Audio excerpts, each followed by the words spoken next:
Hello, the winter break is on, so that doesn't mean we can't have podcasts. It's a Celtic Underground podcast. It's a football podcast from the people behind CelticUnderground.net.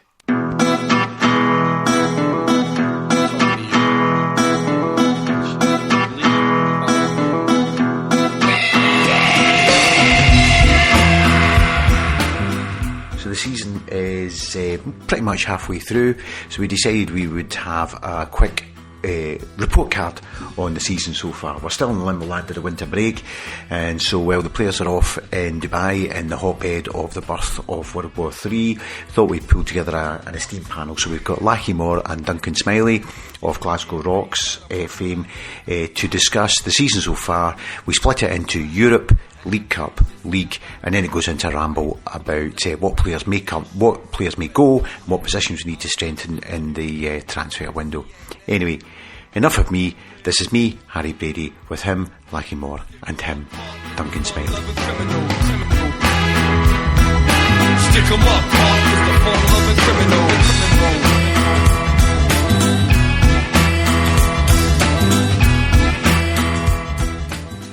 So, we've got a report card time for Celtic and Neil Lennon. We are more or less halfway through the season because we got the winter break.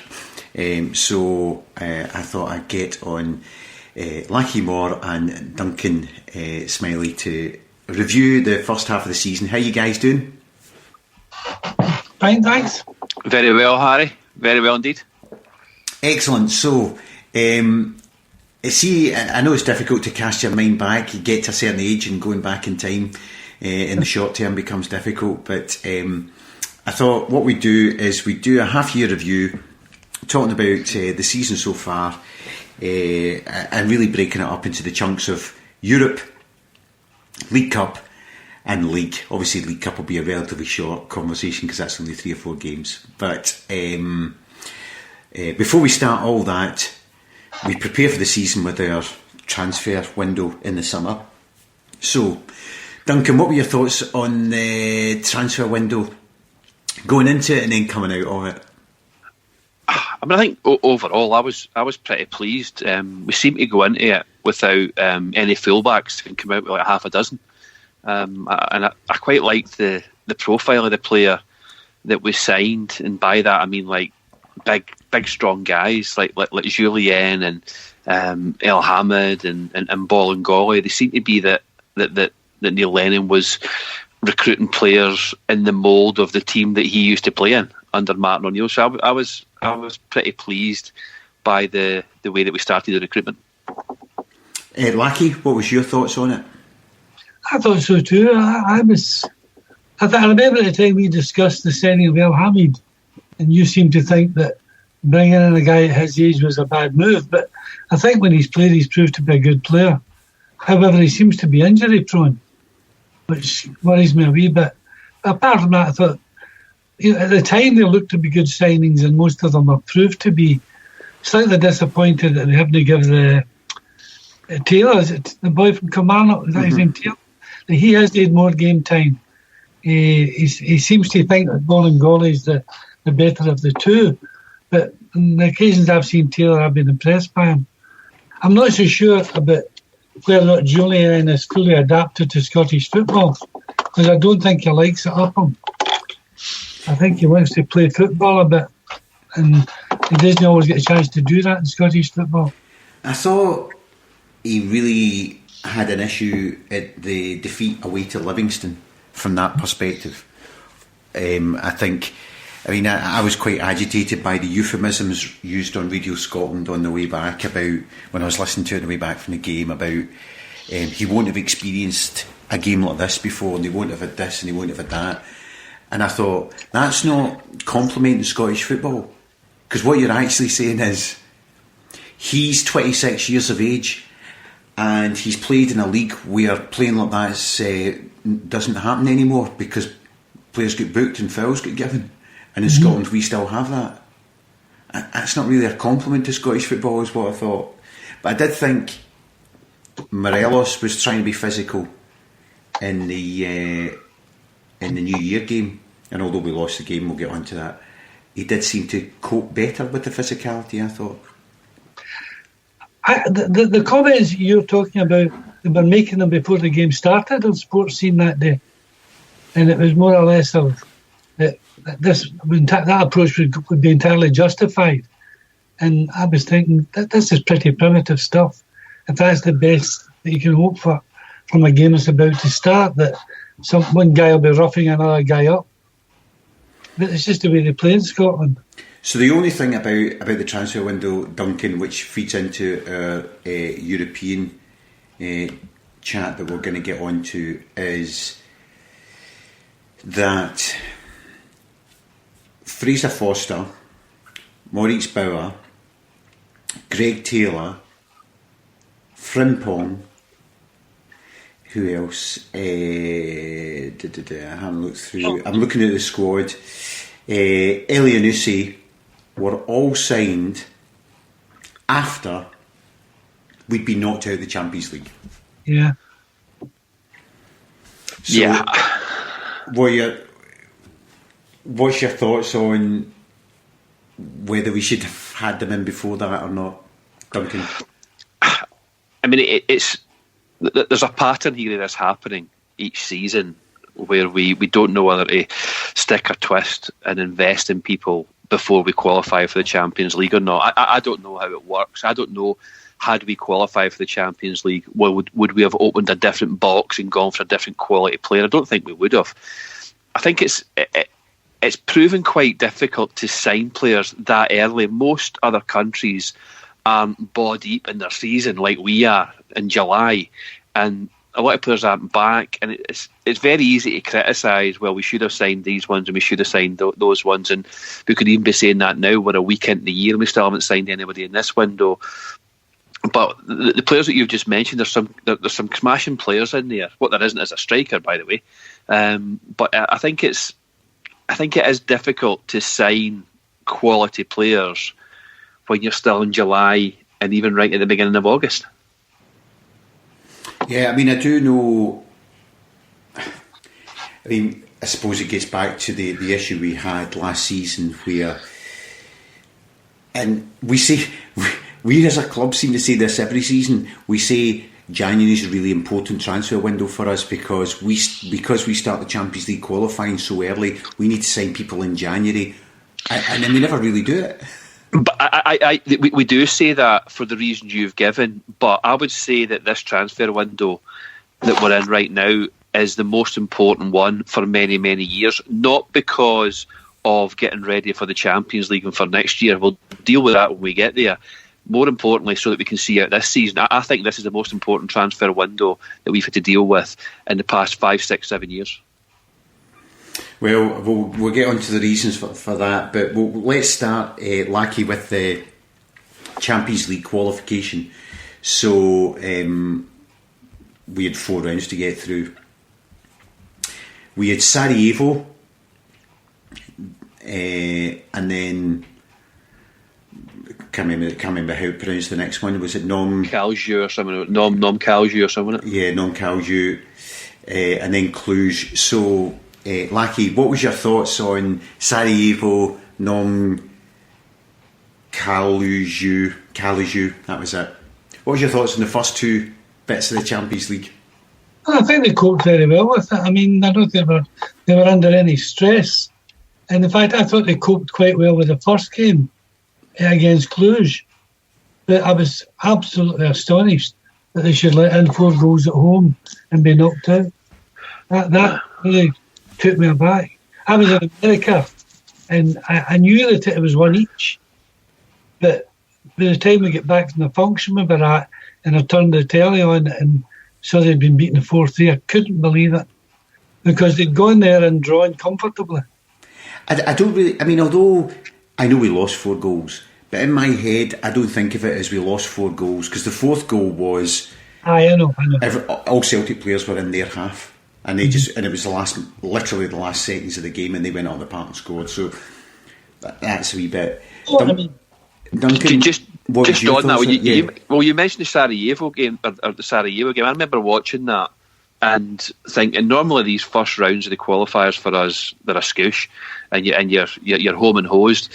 But we went 1-0 down over there, and it was an absolute monsoon. And I was already panicking in the first half hour of the game, thinking, surely this isn't going to go this way. And they went up and scored, and it just had all the hallmarks of a defeat for us. But we came back and we won it. And then I think the next games we won like 4-0 and 3-0 or something. I can't remember. It was like the game was killed at Celtic Park. And then we went to Cluj. And again, watching the Cluj game, I thought we coped very, very well and could have won the game in Cluj. But as Lachie says there, it's if I had to write down 10 of the most surreal games I've ever watched at Celtic Park, that Cluj one would be in there. I still can't believe we lost to them. Oh, I mean, the whole thing about that Cluj game was it was the Brown giving away the penalty. Yeah. Aye, brain fart. Yeah, because right up to the point Brown giving away the penalty, actually the team who looked like they were going to score next was us. Yeah. Uh-huh. And then Brown gives away the penalty, and the mentality of our team seemed to go. I just, and it was the reason why when we got them in the Europa League, I thought, well, we'll beat them. We'll beat them at home. We'll draw away. Worst, that's the worst we'll do, because we were better than them. So, yeah. Champions League. It's disappointing to not get. I mean, for me, the standard we're at, I think our ideal situation is to get into the Champions League, finish third, and drop into the Europa League. Yeah, because you get the kudos to be the Champions League, you get the big check, and then you get a bit of European football after Christmas. That is our level. It's where we need to establish ourselves before we start thinking about qualifying out of a Champions League group. But losing to Cluj, I'm not even. Was it Belgrade that we would have got? Mm-hmm. In the next round? And I think they're albeit they didn't do anything in the Champions League. I'm not so sure that we'd have beat them, but it'd have been certainly nice to give it a go. The thing about Sarajevo was that somebody had said to me when we got Sarajevo that they were a better standard than any team we could play in the next round, and would be on a par with the best teams we could play in the round that we got knocked out with Cluj. It was really odd that Sarajevo, and so we then got AIK Stockholm, and we comfortably dispatched with them, Lachie. So we're in the group stages, and the thing about it is we won in Sarajevo, we won at home against Sarajevo, we won against Nom Kalaju or whatever. We won at home against them and away. We drew with Cluj and lost away, and then we beat AIK twice. So we battered them away, didn't we? Was it 4-1? Yeah, 4-1. We hammered them away from home. So out of 8 European games, we lost 1, drew 1, and won 6. Mm-hmm. So what was your thoughts when the group draw was made for the Europa League, Lachie? I thought it was a good group. I know obviously everybody thought Lazio would be the favourites, but having seen them play Cluj, I thought they'd beat Cluj. I thought Rennes would have been a more difficult prospect because they actually played very well in the pre-season friendly. Now, I know Celtic didn't have their strongest team out, but they played good football. So they looked to have good players. But the way it turned out, they actually won the section comfortably. The one thing I would say about being in the Champions League, and I agree with you about the money, but the last few years when they've been in the Champions League, it hasn't been pleasant watching. No, it's not. Whereas this was pleasant watching. I enjoyed the games. Yeah, I mean, we've got absolutely horsed in the Champions League, and it hasn't been pretty. I've had to look at the soda cream after some of the games, but I genuinely think we would be a different Celtic in the Champions League with Neil Lennon rather than Brendan Rodgers. I don't think we get beat 4 and 5 and 6-0 off teams because we would sacrifice our principles in order to try and grind out a result in the game, which was something Brendan Rodgers wasn't prepared to do. I agree with you, but I was just aware that he actually said when I was thinking of getting the tickets, I said to my grandson, you get a wee bit tired of going up there for you'll never walk alone, a big cheer, and then you get horsed. It's a long way for them for us to just get gubbed all the time. So it's like a great European night until the game starts. That's right. And it got that way that they were getting a reputation for this great arena, this great amphitheatre, and great atmosphere. The atmosphere was lasting for 5 or 10 minutes in recent years. Yeah. But at least this year it was good. It was good fun. Yeah. Yeah, and I mean, I get really agitated with those Celtic supporters who have been conned by. It's only the English who are demeaning towards the Europa League, and they've been conned by the English attitude that Europa League is nothing. That's your standard. That's when you now look at the teams that we're playing Lazio, the French Cup holders.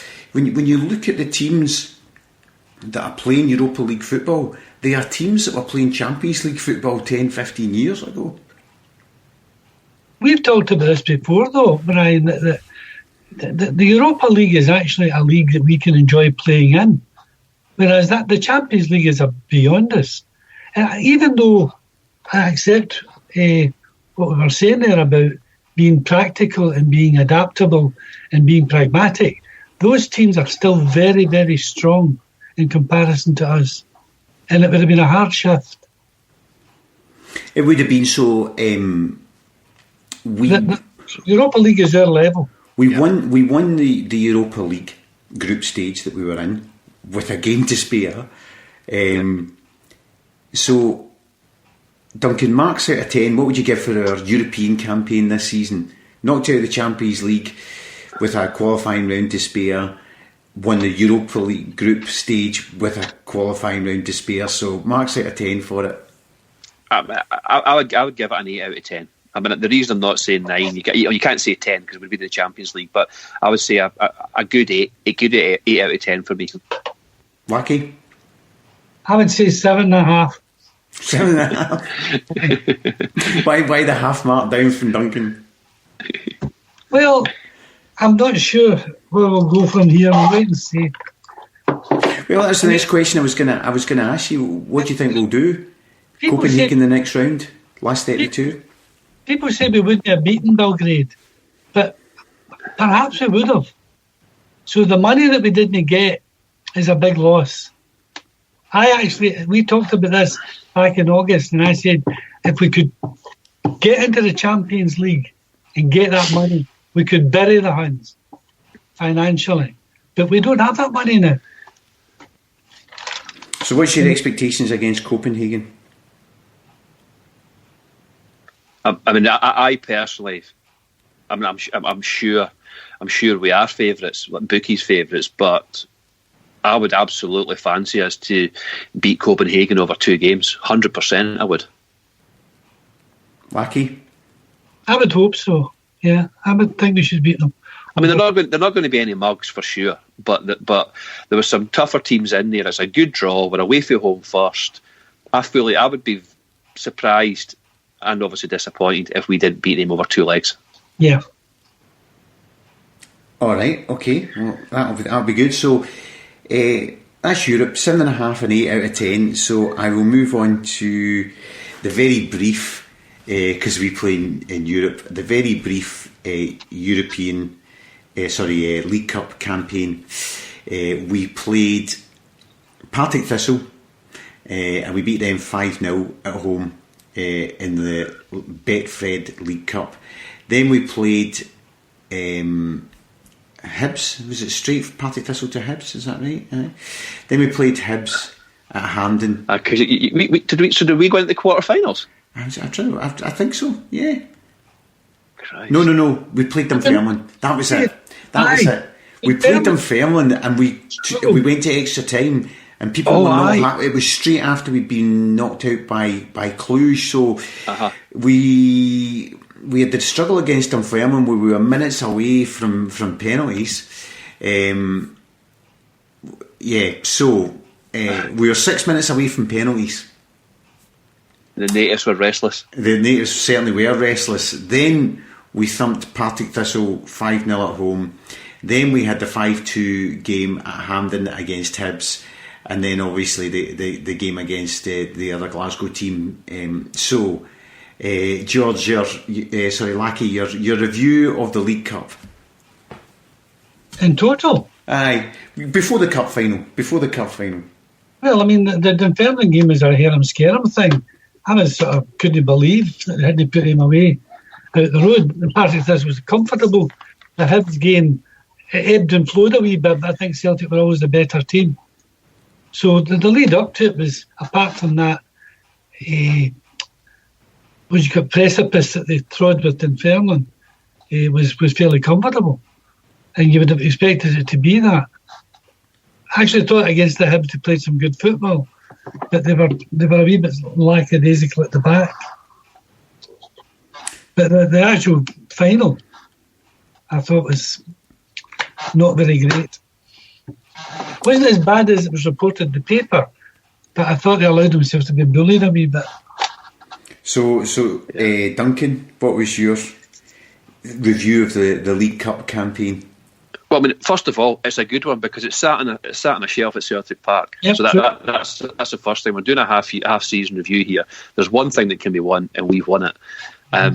Personally, the League Cup doesn't mean anything to me unless it's tagged onto a treble. It's by far the least valuable of the three things that are up for grabs. But the fact of the matter is, we've won it. We keep our run. That's our 10th trophy that we've won in succession. So we still get a chance of doing a quadruple treble. So it's in the bag. I didn't see one of the most surreal games ever. I was actually flying back. I was in Dubai and I was flying back. And while I was in the air, the game was going on. And the plane had Wi-Fi, but not Wi-Fi enough to watch the game. Obviously, I was watching the game on Twitter. I didn't actually watch the game. I watched the goal and the sort of sports scene highlights. But the fact of the matter is, we won the cup, so therefore it's a success because that's all that matters in cups. Yeah. Nobody in years to come will look back and say, although it was a 1-0 victory. I mean, one of the things people keep going on about Fraser Forster having the game of his life, and the point I keep making is, apart from the save from, I think it was Ryan Jack in the top left-hand corner, they are all saves that a goalkeeper who plays for a team of Celtic standards should make. And I'm not belittling them. Mm. Yes, he made the saves, no good saves. The point I'm making is, we shouldn't have a goalkeeper who's not capable of making those saves. A club of our standing should have a goalkeeper who's, it's... I you're being a wee bit harsh there, Harry. I mean, no, I'm not being... You're right, because I don't think Scott Bain and Craig Gordon make those saves. I think... Actually, do you know what? See, time. if you go back and look at a couple of cup finals at Hampden, I think you'll find Craig Gordon would make those saves. Mm-hmm. He certainly doesn't say the penalty. No, he doesn't say the penalty because he can't save penalties. I think somebody told me that Craig Gordon has saved one penalty in his professional career. Yeah, it was for us away in Israel under Brendan Rodgers. I mean, that's if that stat is real, that is. No, he saved two. Actually, he saved one in a cup final. In a cup, but it was a penalty shootout. In regular time. If you go and look at his penalty stats, I think there's been one St Mirren miss. I think it was St Mirren missed a penalty in a League Cup game against us in Brendan Rodgers' first season. I think it was. They hit the bar, and I think, or it might have been on, I think Alloa. Or was it Alloa? Anyway, one of those two. And also, I was told there's one of these guys that gets everything right. He said he saved one penalty when he was at Sunderland. Somebody hit the regular post. Time. When he was at Sunderland, somebody hit the post. That's not a save, though, is it? No. Yeah. But no, Forster did have a good game, and it's for me. No, the point I'm making is people are talking about Fraser Forster having the game of his life. I'm just making the point. No, he's having the game that a player of his standard should have. That's the difference I'm making. People are implying it was a once in a lifetime performance from Fraser Forster. No, it was the standard of performance that a goalkeeper of his ability should have. Is my point. I think that was a sop to them, because anybody who saw him play against Barcelona would not say that performance recently was the game of his life. Because his saves he made against Barcelona were fantastic. There was only one really fantastic save in that game. But I think it was a sock to them to make them think how hard done to they'd been to that this goalkeeper had played the game of his life. They did not. I genuinely think you're right. I think it was part of the narrative of, well, the only reason we lost this is because their goalkeeper had the greatest game he's ever had. Yep.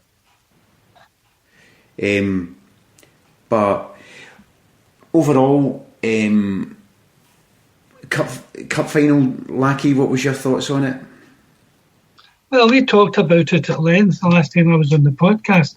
As I said to you, I watched it dispassionately, knowing what the result was. And I didn't think it was as bad a hammering as the media made it out to be. I thought most of the harem scarum events were caused by Celtic errors rather than by brilliant Rangers play.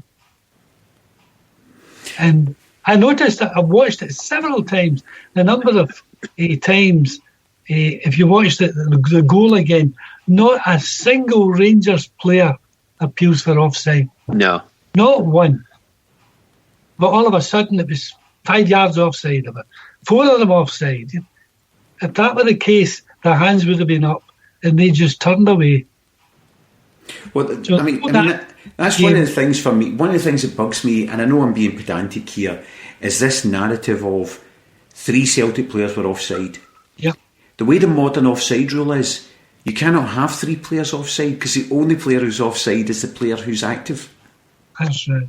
So, for a start, you can. But secondly, they all keep missing the Rangers player who's in the middle of the line of Celtic players. But it's the fact that none of their players appeal. I mean, players almost automatically look to the linesman now and appeal. None of them did. Not one of them. Found that interesting. So, Duncan, marks out of 10 for the League Cup campaign. 10 out of 10 because it's big and shiny and silver and it's sat at Celtic Park. and Lachie? Yes, exactly. Okay, so far we've got 8 and 7.5 respectively out of 10 for the European campaign and 10 out of 10 for the League Cup. So on to the league. So, Lachie, overall, give us your thoughts on the league campaign so far. I think there'll be 1 or 2 wee glitches in it. Obviously, the one at where do you call it? Livingston was you could almost see it coming, and yet it shouldn't have happened. There were too many really good players played poorly on that day, including stalwarts like the goalkeeper and the 2 centre backs. I mean, the second goal was just criminal, the way they allowed that goal to be scored. But that apart, I think they played pretty good. They played good football, scored a lot of goals, and everything seemed to be going swimmingly up until the last game. And I was astonished that they lost that game because I really thought they'd be up for it. I didn't think the Rangers would be able to bully them out in their own place. Duncan? Well, I mean, we're at the halfway point. We're actually just ahead of the halfway point because we squeezed that extra game in. But if you'd have said to me the first day of the season that we'd have 52 points on the board and only have dropped 8 points for the 1st of January, I'd have bit your hand off. 100 points wins you the league every single year. We've only once achieved 100 points, and that was an invincible. And like in the last 10, 12 years or so, the invincible season we got over 100 points. Even when Rangers weren't in the league, we were still scoring in the 90s. 100 points wins you the league, and I'm pretty sure if we only drop 8 points between now and the end of the season, then we've got 9 in a row. But I think we've played reasonably well. We've scored 100 goals. I think the danger here is that because of the result and the performance for the Rangers game on the 29th there, if we'd have won that game 2-0, the media, us, everybody, the world and his wife would have been saying that we're brilliant, we're the best thing since sliced bread, we're unbeatable, we're this, we're that. So we're actually saying it's coming down to one single game. I'm not pleased the way that the season, the first half's ended, with us losing to them, obviously. But 52 points on the board and only having lost 2 games and drawn 1 is a pretty good return. Going into that Rangers game, we were 10 points and 12 goal difference of plus 12 better than at the same number of games last season. Right. And I'm just trying to find the stats in relation to the season as a whole, but it's something like your point about the 100 points thing. We got 87 points last year. Yeah, and it's something like I think there's been 3 occasions this century where we have scored more league goals. No, it's 3 occasions this century where we have had more points after this number of games than we've got just now. Right. And 1 occasion this century where we've had more league goals than we've got just now. Yeah, and I'm guessing because in the when Rangers went bust and get thrown out of the league, we tend to run away with the league, and we would score like I bet you a few of those around about then, because we would I think a couple of times. No, actually, do you know what? The average number of goals scored at this point in the season is about 40, and during the period when Rangers weren't there, it was 38, 39, 40. I was talking about points. Oh, sorry, points, right? Yeah. Because we were pushing 100 points when they died.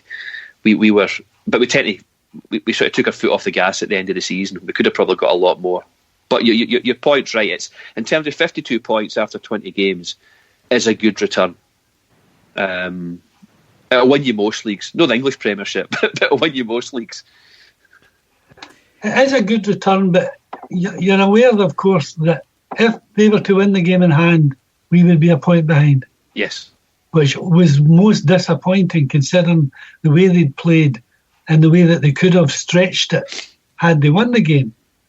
But I suppose it's very deep in my psyche that the year that we were going for 10 in a row, they went to Ibrox well ahead, and we were all singing at Christmas, it's going to be 10 in a row, and they lost to Ibrox 2-0. And there was a sea change. And from then to the end of the season, they stumbled and Rangers get stronger. Now, I don't know if the psychological emphasis of that game is strong enough. I'm hoping Lennon's right today when they say that they've just, to quote Admiral Yamamoto, that they've raised a sleeping giant. And I hope that's what happens. But I'm not sure how much confidence they'll take from it. And as Harry's often pointed out, they don't need to be better than us. They just need to be better than everybody else. Yeah, and I think that's the point in relation to, I'm not saying so everything's hunky-dory because the points and everything. Only 3 times this, and you're taking a note of it, only 3 times this century have Celtic had more than 52 points after 20 games. One was the invincible season, when we had 58, and the other 2 we were on 55 points. Does it say? Do you see when that is? When was that? So I think only one has been 2 of those were during Martin O'Neill's time. Oh, right, okay.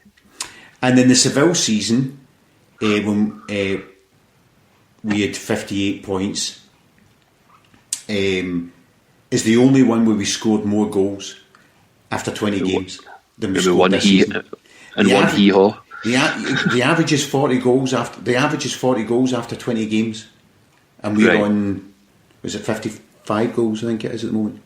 Okay. So, I'm not then saying so everything is rosy in the garden and we shouldn't worry about it. The point I'm making is, I read a lot of people online who are exceptionally critical after losing to Rangers. Yeah. And that's annoying. But getting back to the point that they made in the statement, if we'd had VAR, we would be 2 points further ahead because we'd have got 2 penalties against Hibs. We'd have likely scored a penalty at Easter Road against Hibs. We would have won that game, and we'd be 4 points ahead of them. They'd have a game in hand if VAR was in Scottish football. So we've lost to Livingston, which is we were just not ready for it physically for some reason. We drew it at Hibs, and we have lost to Rangers. But some of the stuff online, the vitriol about because we have lost to Rangers, and the only point I'm making about with those stats is actually we are ahead of where we would normally be at this point in the season. The difference is they didn't lose to. They've not done the stupid lose to Livingston that we've done. No, and I think that's the big difference here for me, is that what surprised us is how well they've done. We would have expected them to drop as few points as they have, and I'd be very surprised if they repeat that in the second half of the season. But I don't want to fall into that trap, because I made that mistake myself of thinking after the cup final, we can't play that bad, they can't play that good, and we'll have 11 men, so we'll beat them on the 29th. I don't want to fall into that trap again. But I don't think... I think I would... If I was allowed to bet in football, which I'm not, I would bet 100 points wins this league. Lachie? I think Duncan's right. You don't want to get into that mindset. I was so surprised that the least I expected was a draw. I really couldn't see them beating us at New Year, because there was so much hanging on the game for both clubs, and to be out-fought by them is just a wee bit disturbing. Your point, Duncan, about expecting to... I mean, maybe again, it's last season, when we had the crap New Year game last season and get beat. Yeah. And we were neck and neck with them on points. And I'm not saying it was the greatest transfer window in the world, but we focused on attacking players for the transfer window, and then went on a run straight after the winter break that stretched away from them. Yeah, because they dropped points all over the shop and the sort of first 4 or 5 games back after the Christmas break. That's right. And one of the things about that is, I don't know if either of you saw there was a tweet from Barca Boy where he was talking about something like, and he said it was the same last season, something like 6% of Rangers players have missed a game so far this season because of injury. And I'm sure it was like 18% of our first team squad have missed a game because of injury. And the only...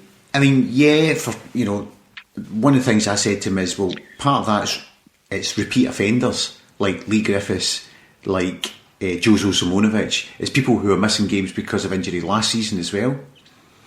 But the other thing I then wondered, based on the fact that we stretched away from them last season and they started dropping points, are we resting first team players when they've just got a small niggle in the first half of the season because we don't want to put them at risk for the second half of the season, and they're not? And yes, because they've got a tighter squad of players that can play first team football, and as a consequence they played players through their niggles and we haven't, and that those niggles will catch up as the season goes on.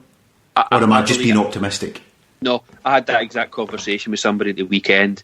I do believe because we've got a bigger squad and we've got more quality, we feel we've got the luxury of not rushing somebody back, or not risking somebody, or even when you make a new signing, taking less time for them to get in the first team, whereas they have to go with the player. And if he's 80% fit at Rangers, he's playing, but if he's 80% fit at Celtic, he's not playing. I think that's factual. I don't know that that's factual, but that makes perfect sense to me. And I think that we would be very unlucky to continue on the injury front like we have done for the second half of the season. And again, they would be very fortunate because they've not really had any major injuries. Now, that sounds like you're clutching at straws when you're starting to hope for injuries, but that tends to be how most seasons for most teams pan out. It's very seldom you go through a whole season where you don't get 4 or 5 of your top players that are out at the same time. And I think we've managed to cope with that. I don't think they could. Lachie? Well, I know that Alec Ferguson used to focus on getting his best players fit for February, March, April, May. Because that's when the trophies are handed out. But I think Barca Boy's point was he seemed to think there was something wrong with the Celtic's training regime that was causing them. Well, that was his point, but my point was we don't know enough about the Celtic training regime to say that that's causing it, and is it just simply we're just more cautious about our players and taking I'd like to think it's the latter. I mean, getting back to your point, Duncan, about one of the things that I liked about Lennon's signing strategy in the summer was that it was, I definitely thought it was men he was signing who are a bit more physical, and 2 of those 6 foot plus players who'd missed November and December, which if you think about it, December, was it 9 games in December and 1, 2, 3, 4, 5 games in November and 1, 2, 3, 4, 5, 6, 7, 8, 9 games. So 14 games of the season, and probably a wee bit of October as well. In fact, I've been missed by El Hamid, and 10 of those have been missed by Elyounoussi. Yeah.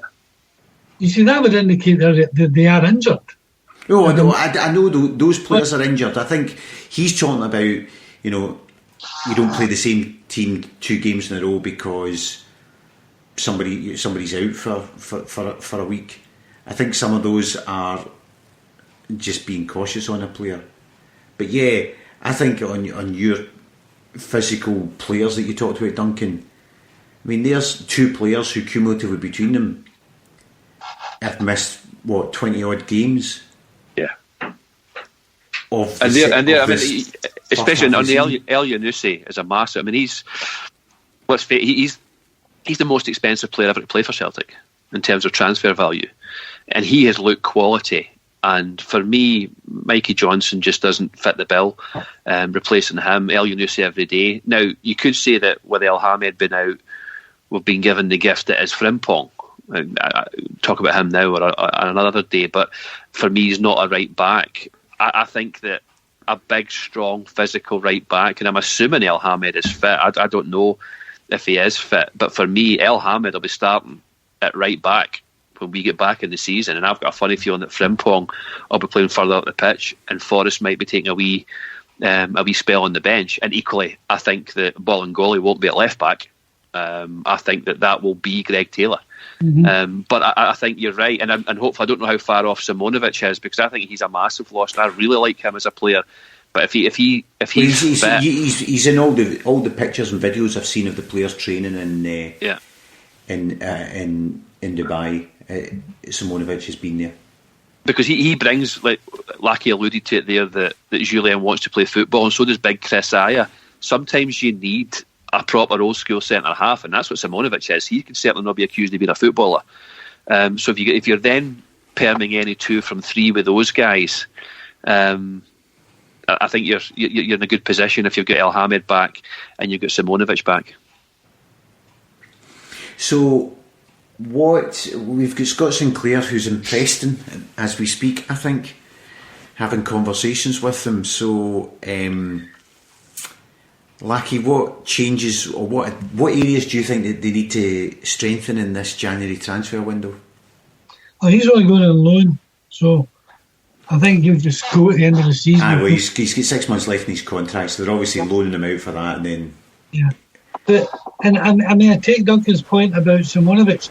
I like Simonovic, but he has played very few games when you consider the length of time he's been a Celtic player. So when it comes to fitness, I wouldn't pin my shirt on Simonovic. Agreed. I think he's a great player.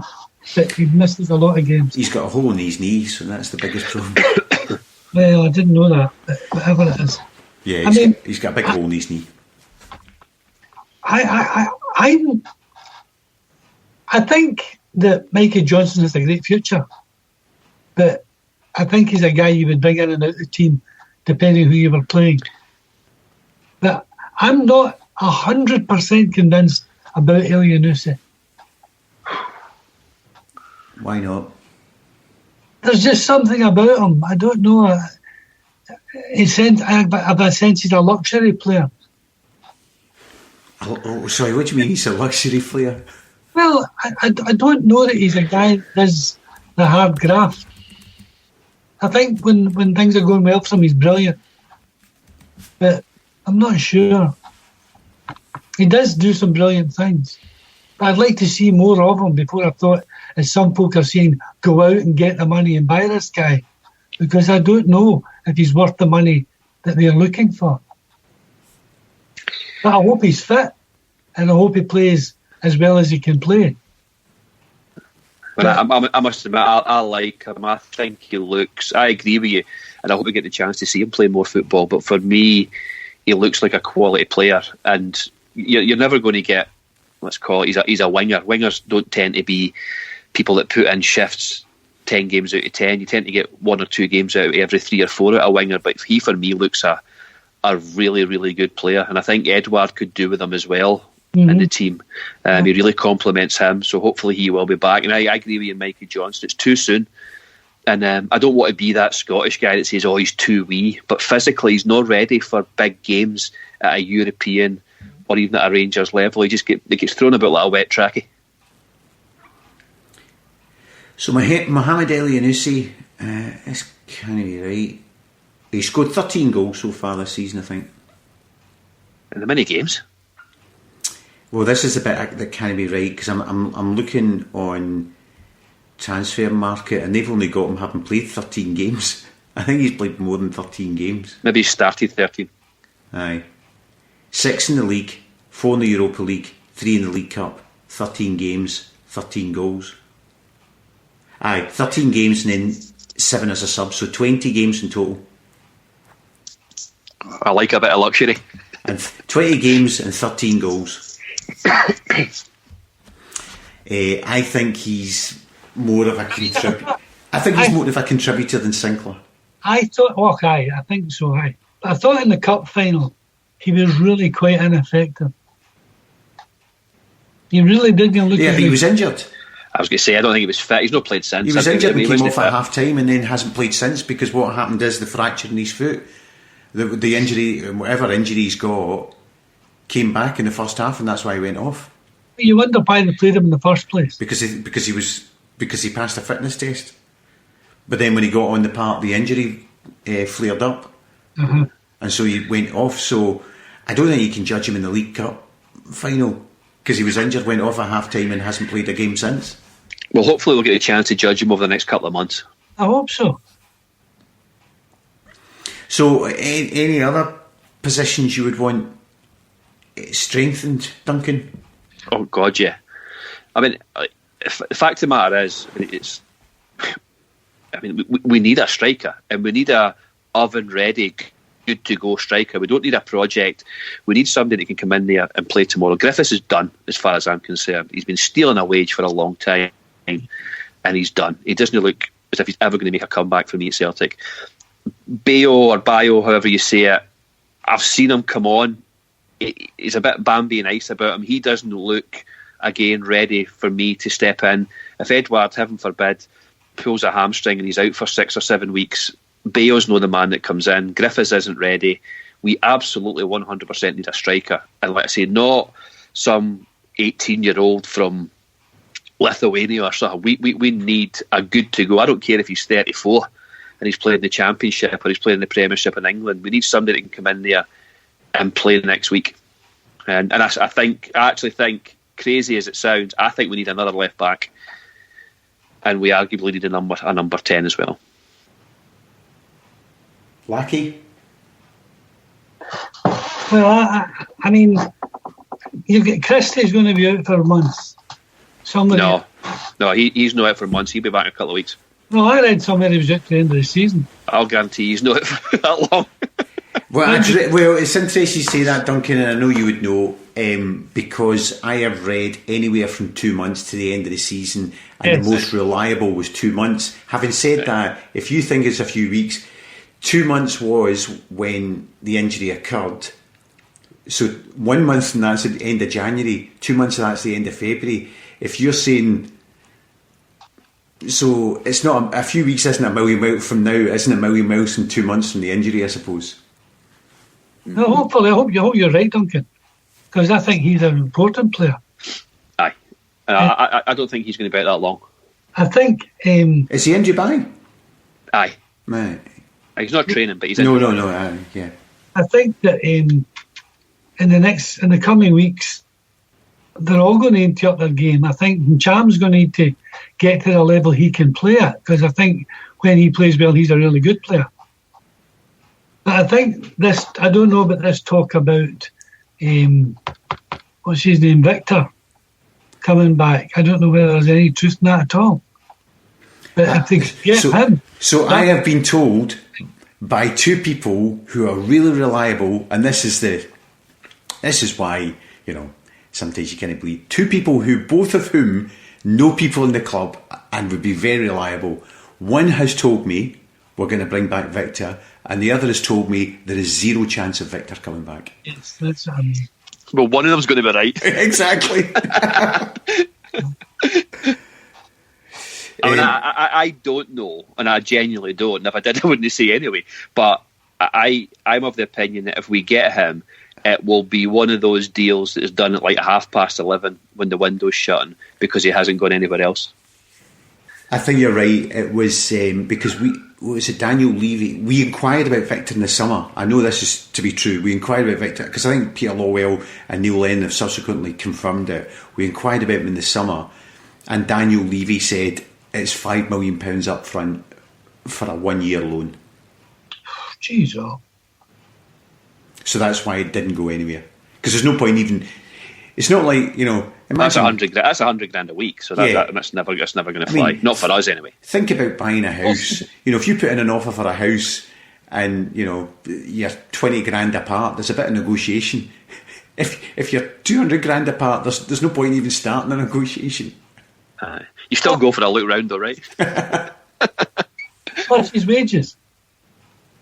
So would that be plus his wages? No. Aye, plus his wages. That was just a fee to Spurs. Rent him. Yeah, it's not going to happen. No. So do you know? I've been thinking about this, Harry, and I'm trying to think of any players we've signed in the winter transfer window that have made any impact whatsoever, apart from Samaras. And who was the chap, the guy who scored the wonder goal at Ibrox, and we hoped he'd stay, but he didn't. Came from Liverpool, remember? Craig Bellamy. Craig Bellamy. I just couldn't remember his name. I've been trying to remember his name for the last 20 minutes. Craig Bellamy. Apart from Bellamy and Samaras. Robbie Keane. Robbie Keane. But even he was coming into a poor team. He didn't really make that much difference. I mean, even Ross County beat them in the semi-final of the Cup when he was playing. But I can't think of any winter signings that have come in and put their mark on the team. So we was very optimistic. We keep thinking, we'll get these guys. Can you think of any? I can't off the top of my head. I mean, I think back to last January, and I think the two that stick out, or three, was Ollie, what's his face? Ollie Burke, Charlie Masunda, who was like the next best thing, yeah. and Tim O'Weir. Exactly. And the two boys that they left in their clubs, Bayou and Shred. Yeah, but the only thing I would say about that was the players themselves might have not made a difference, but the extra injection of people into the squad did. Ollie McBurnie had a good start. He did. But I just mean is having the players in sometimes can make the difference. I tell you, on the current squad, the thing that You would never in a public environment get an honest answer about this, right? But the thing that one of the two players that really baffle me are Zani.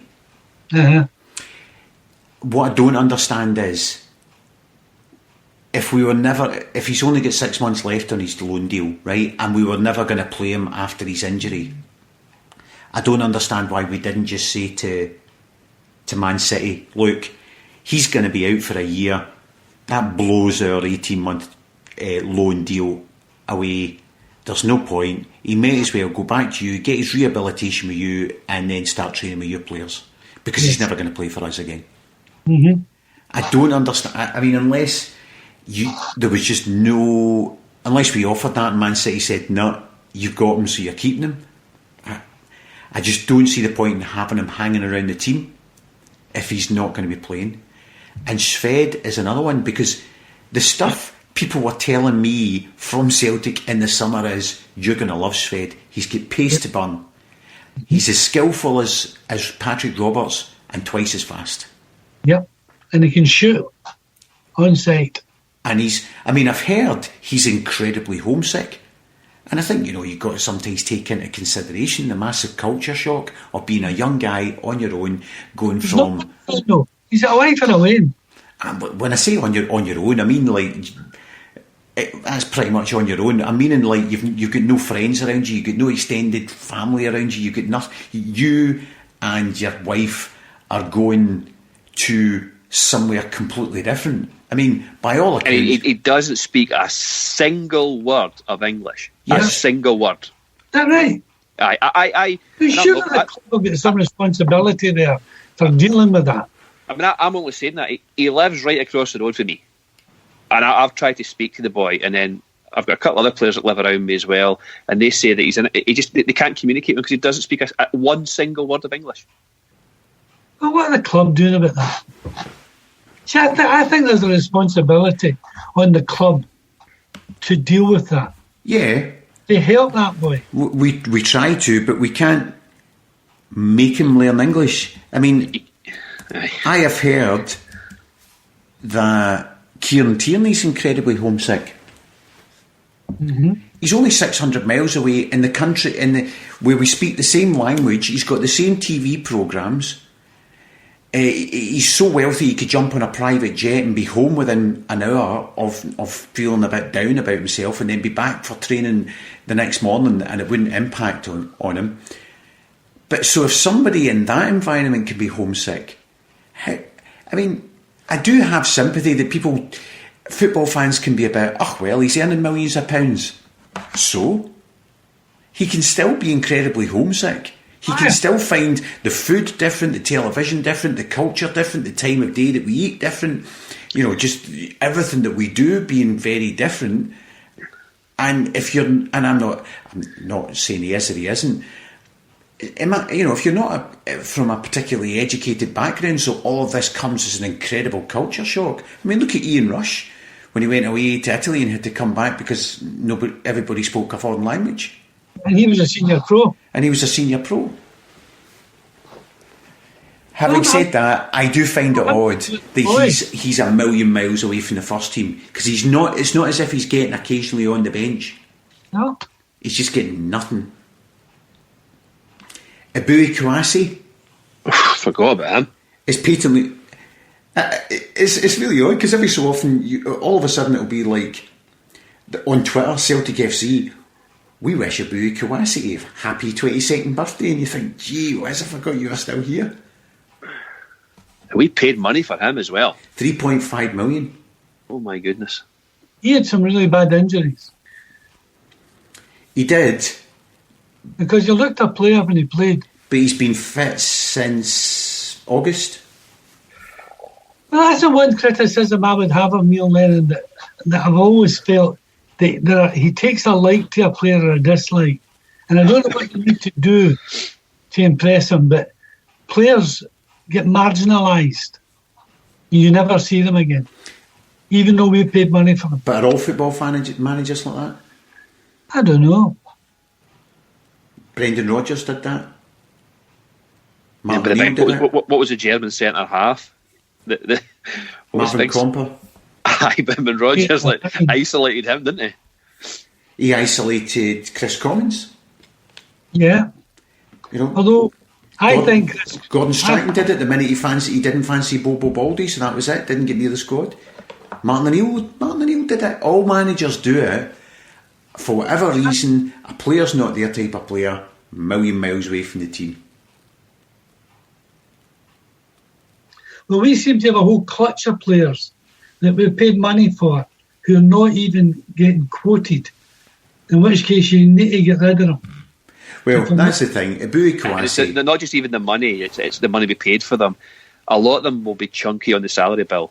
Yep. There's a lot of people in there that are on £5, £10, £15,000 a week. Some of those players must be on. That's a lot of money tied up in the budget.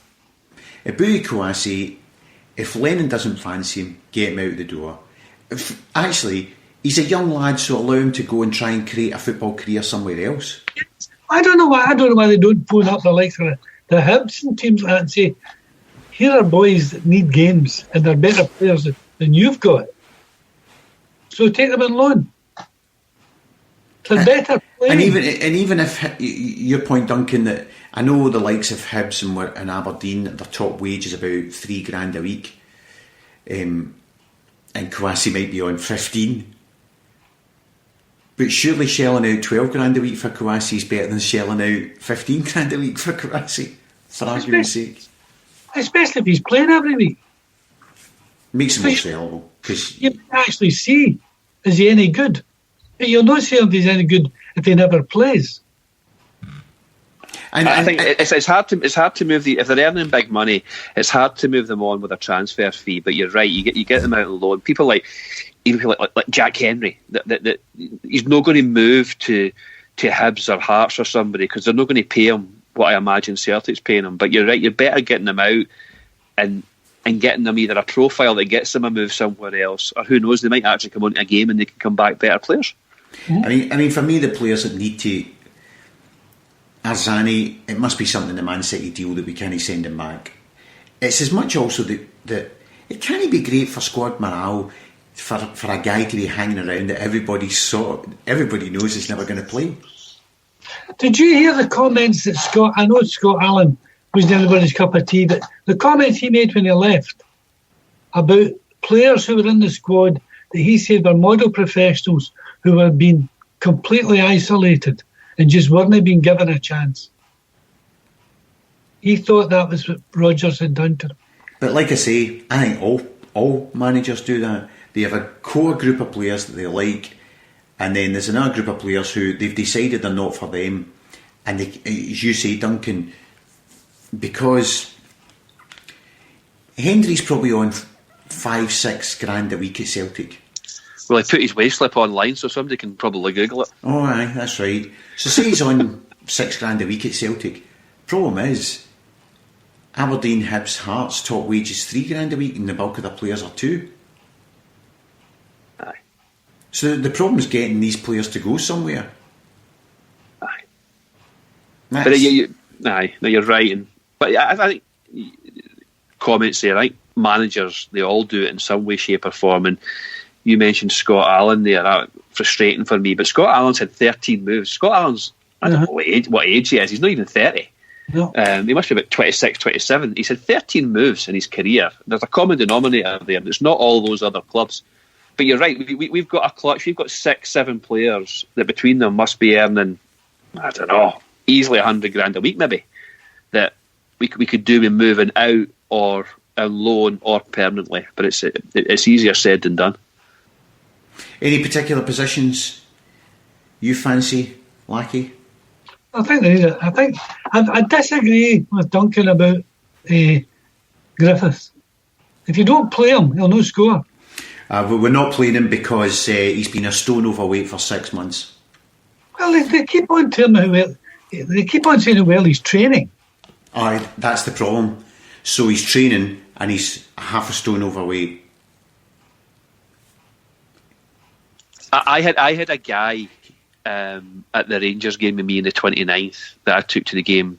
It's his first ever Celtic Rangers game. He knows his football, but an English fan. He's actually a Sheffield Wednesday fan. And when Lee Griffiths came on and he's got no axe to grind, and he says to me, "That guy is so out of shape, it's unbelievable." So that's a guy you nothing. So that was exactly. That's a guy that goes to football every week. He'll have known who Lee Griffiths is because he'll have remembered him playing down south, and he's just a high-profile guy. But when he came on, he says, "That guy is so out of shape. He doesn't look like a professional footballer." He's not getting a game because he's not fit enough. I mean, and it's a catch-22. He's not He's not looking fit enough to get a game, no. So he's not getting a game, and because he's not getting a game when he comes on, he's not getting up to fitness, and he's probably not motivated enough because he knows he's not going to. I think for his own good as much as anything else, he needs to go somewhere and play first team football at a level that he's at the moment. Yeah, but he's out of shape, and his photographs online. He only bottles of champagne on a speedboat in Dubai and bottles of beer at the bar he's just built in his house in Glasgow that he just moved into. The fact of the matter is that because there's been mental health issues with Lee Griffiths, everybody's actually frightened to say anything bad about it.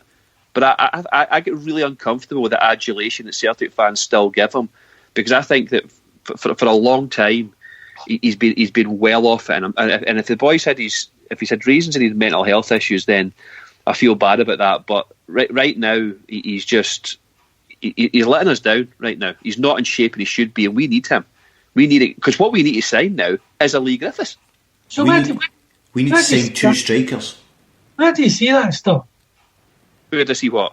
All that stuff you just described about speedboats in Dubai and. No, I don't do a single form of social media, and I see them. Daily Record had a story, a picture of him on a speedboat with his girlfriend on a day off in Dubai, and apparently I've seen pictures of his Instagram where he's built a bar in the house that he's moved into Glasgow, and he's got pictures of bottles of beer and like number 9 Griff on his bar and stuff. I don't see any of that stuff. I didn't know that. I just was reading that, whenever he was asked about him, Lennon would say he's training well, and he's coming on. That was the only reference point I had. And I'm thinking, well, if that's the case, why don't you play him? Because he's been. Lennon said that in September, October, November, December. Exactly. That's why I keep thinking, well, why don't you play him? Yeah. And if you read that, you've got to play the game here. If you read the words that Neil Lennon said about Scott Sinclair in the last couple of days, which are all like positive, we want to you've got to play the game, I guess, as a manager, whether that be in football or any other line of work. You've got to protect the people that are working for you. But I don't know. Lee Griffiths isn't the answer. He actually is the answer. A fit Lee Griffiths is exactly what Celtic need right now. But he's not fit. Not even close. Right. I didn't know that. I was only going by what I see in Celtic TV. Mm-hmm. Soft focus. They do need a striker. I see that our good friend Eddie was putting up cryptic things last night on the web about polishers and stuff like that. Oh, I'll tell you all the names because I sent them through to him. Oh, did you? Yeah. So you're the source. I'll tell you the names that he was talking about. Hold on, let me see. What's polishers, did you say? The Polish striker. All right. He put up a tin of polish or something. There's Patrick Klimala. I think that's he's Polish striker. I think that was in the papers this morning. Yeah. Yes. Tino Kadaweri, who's plays for Le Havre.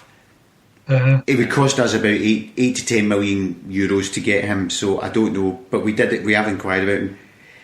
Karola Fili, who's a Polish right back. We seem to be looking in Poland quite a bit. Another one that he put a sting up for was for Ki Sung Young. Get away.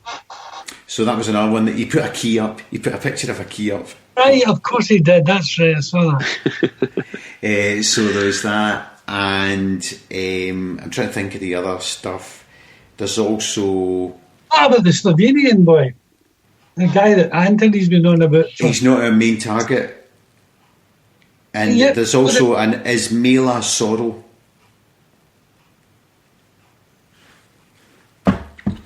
That we are allegedly interested in. See, that all of those names now. I don't know any of those players, but then why would I? The days of us signing players that I've heard of have gone. I don't play FIFA, so I don't know who these players are. But I would. That makes me nervous because that could be Bale, Schved, insert Duffer here. I at this time, and I don't want to sound desperate, although that's probably too late. I would far rather get somebody that is 32 or 33 at the English Championship right now. I don't give a shit whether we can sell them or not in 5 or 6 years. I'd rather get, and I'm making this up, a Peter Crouch type guy or an Andy Carroll type guy. That would be my preference rather than somebody that we spend 3 or 4 million on it we might be able to sell for 10 million in a few years. I've just looked up Ismaila Soro. So one of the reasons why I think it might be a real interest is because he currently plays in Israel, and we know who one of the favoured agents is. So the fact that he plays in Israel makes that sound real to me. But I've just gone on his Wikipedia, and the only entry is Ismaila Soro, born 7th of May 1998, is an Ivorian professional footballer. It's just been changed, actually. It's an Ivorian. He's now playing for Celtic. As of 2020, he plays for Celtic and he loves the IRA.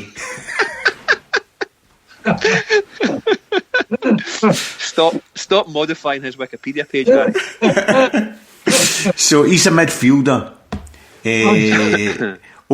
I've just seen Genk have put in a £2.5 million bid for him. We've got an Ivorian midfielder, have we not? Exactly. What's his name? The big Kouassi. Yeah. Kouassi. I mean, my gut feel for this, we've got £40 million in the bank.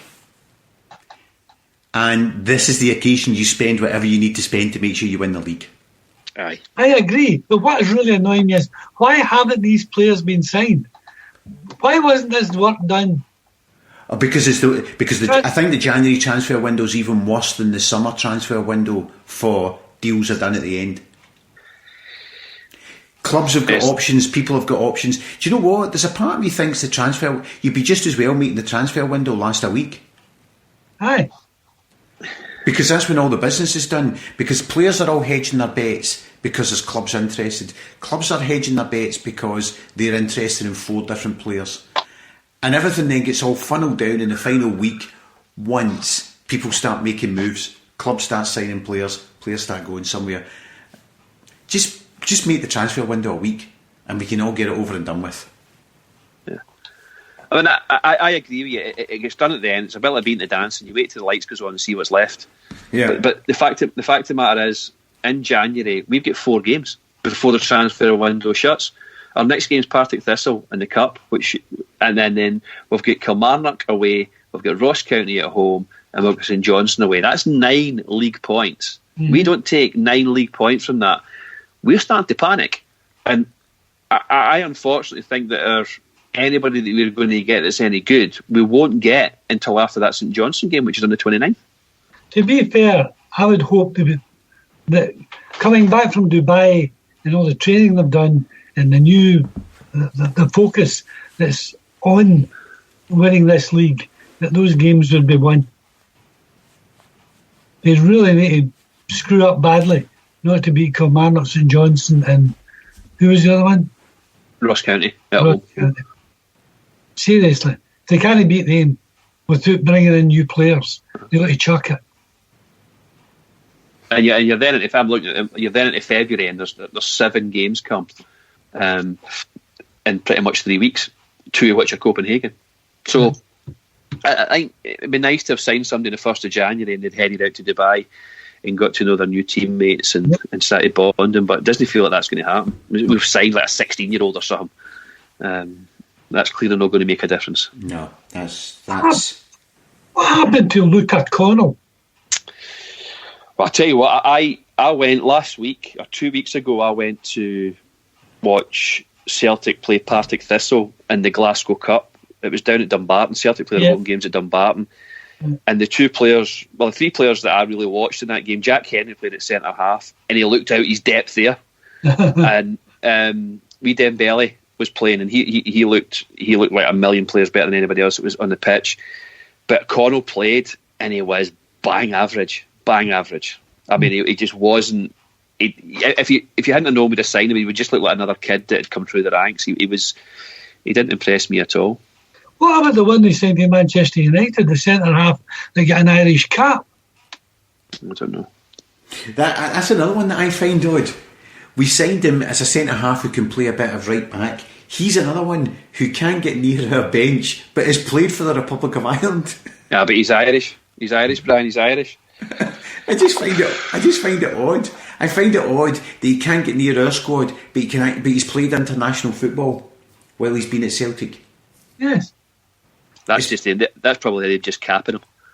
It's peculiar.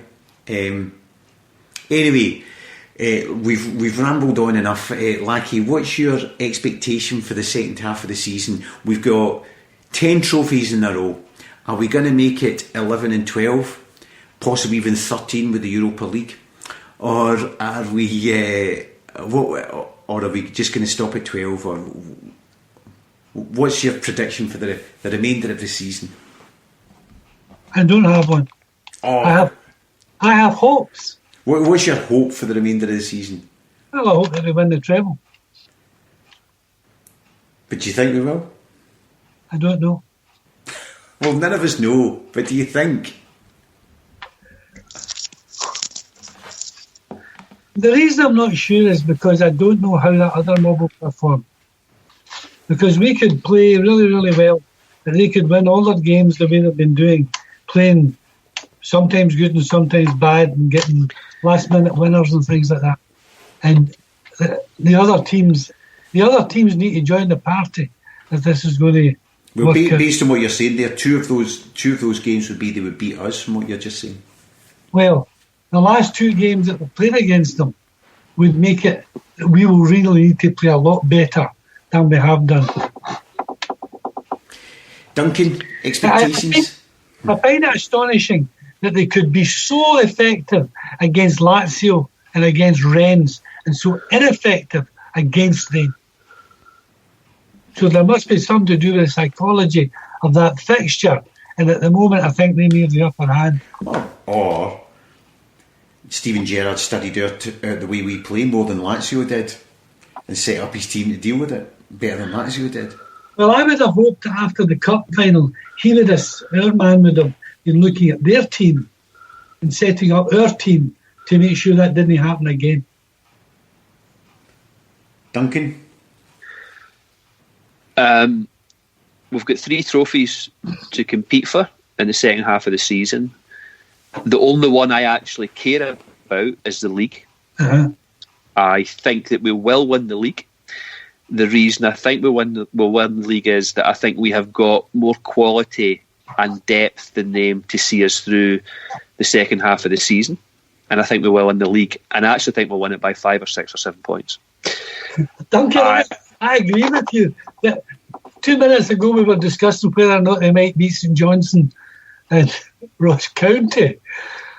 You know, that's my concern. That your brain tells you we get better players than them, and if we play our best, we'll win it. And yet there's a bit of a saying, we're not as good as we think we are. No, we're not as good as we think we are, and I don't think they're as bad as we think that they are either. But I just still think that over the course of a season, the quality and depth that we have will see us over the line with a wee bit to spare. I hope you're right. Scottish Cup, I don't know. And Europe-wise, I think if we get through the next round against Copenhagen, then we can actually mark that down as a pass mark if we don't go any further. What we're last 32 now? Yeah. So if we get in the last 16, who's to say we couldn't get to the last 8? I don't think we've got the quality to go and win something like that. I don't think we're at that level, even close to that level yet. But if we get through the next round of the Europa League and win the league, and who knows with the Scottish Cup, I think a lot will come down to the draw. Scottish Cup's early. The Scottish Cup's about 3 weeks before the season ends this year. Mm-hmm. I didn't realise that. Yeah, we play Scottish. It's to do with Hampden being ready for the 2020 games. We play the Scottish Cup final, then we play the last game of the season. Well, Harry's got us in the Scottish Cup final. That's good. Well, it's good to end the season in the Scottish Cup final. It's a nice ending for the season. Do you know, there's an interesting thing. I mean, we can think whatever we think. What's important is what the team feels, what they believe. If they believe they can win these things, they'll win them. I remember that the Rangers brought in a psychologist a way back in Murray's time when they were on the way to 9 in a row. And one of the questions he asked them was, how many of you think you can win the league championship? And they all put their hands up. And he said, how many of you think you can win the European Cup? And none of them put their hands up. And he said, well, that's the reason you won't. So it's a lot to do with what the team believes. I think the team believes. We believe. I think actually the problem was the team and the management were overly confident going into the last league game. I think they just thought they needed to turn up at Celtic Park and they'd get a result.